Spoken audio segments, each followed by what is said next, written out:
And I also have a new update for you. Part of the reason that we're having impact weather is not just because the rain and mountain snow showers, but also the gusty winds. We'll start to notice that picking up as we go to the evening hours tonight as the system gets a little closer, but especially into our Thursday. So here's the update. We have a wind advisory now laced across the coast up towards the mid coast following the 95 corridor stopping before Augusta.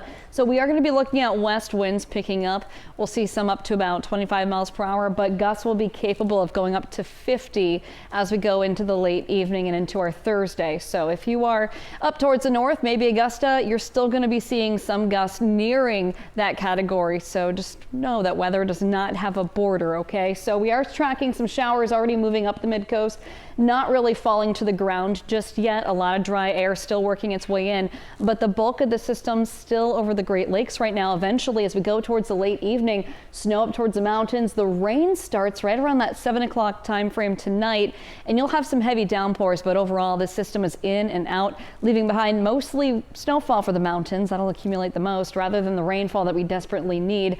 And the biggest threat over the next few days is going to be an active pattern matched with gusty winds.